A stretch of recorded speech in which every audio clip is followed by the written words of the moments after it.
Thank you, Mr President. I rise today to alert the Council's attention to the fact that it's Refugee Week this week. Indeed, that's a week that's held across the world every year on the week that surrounds the 20th of June, which is World Refugee Day.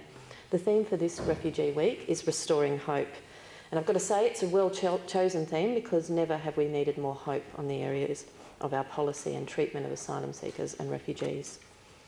From the introduction of mandatory detention under the Bolkus ministry in the Hawke Keating era through to the years of Howard and a post-September 11 environment where asylum seekers were considered to be terrorists, even though there was no proof of such things, through to policies under Rudd and Gillard, which claimed no advantage would be given to those seeking our help, and indeed now with the offshore detention and horrific stories we're seeing from Manus Island and Nauru under this Abbott government that's continued the policies of cruel and inhumane and indeed illegal treatment of asylum seekers and refugees.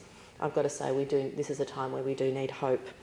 And people seeking asylum, they've been used as political point scoring fodder for various governments, and indeed it's popular to kick asylum seekers and to demonise asylum seekers and to cast refugees as somehow having broken a law. Indeed, many Australians would assume because we do lock up these people that they must have done something wrong. Well, under international law, they have not done anything wrong. And that is why I commend those members of the Labor caucus that yesterday put to a vote in the Labor caucus a change of policy proposal to their colleagues. It's sad that it didn't get taken up, but I certainly commend those, particularly those women in the Labor Party who've shown leadership on this issue in past days. Indeed, the Australian government is not currently meeting its obligations under the 1951 Refugee Convention, and indeed it is a sad day when it is popular to treat people in their absolute time of need, people who are fleeing persecution, people who need our help so cruelly. What I would point to is that governments have found it a political benefit to them to dehumanise refugees, whether that was under Howard and the restriction of media access to asylum seekers, the allocation of numbers to people rather than using their real names, and certainly not allowing them to have any ability to tell their story, not only to the media but of course to the Australian community.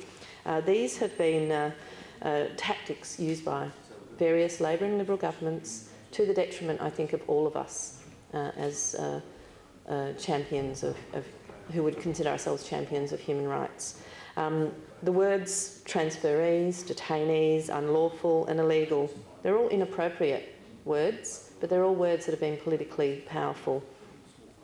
The term queue jumper has risen in currency, but the reality is, the truth is, there is no queue for many of these people. Australia has more than enough capacity to welcome asylum seekers and refugees. A refugee is somebody who has actually been found to have a well-founded fear of persecution. They have been found through due process to need our help. Given the government's lack of leadership, I just wanted to take some time today to pause and reflect on the great community leadership we're seeing in this area. And many who have walked the Adelaide streets in the past week would have seen the street art and the paste-ups of Peter Drew and the words of those who have written from inside detention centres, and indeed the beautiful drawings of a young man who is a refugee. Those words and those drawings that have appeared on Adelaide streets over the past week have shown that there is hope, that the community is standing up.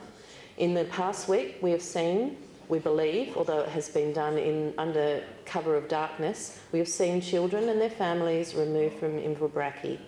That is no way to treat people who have lived in our community, who were welcomed by that Hills community, who will be lost from those schools, and those school children who will miss their friends in those schools that had made with those people.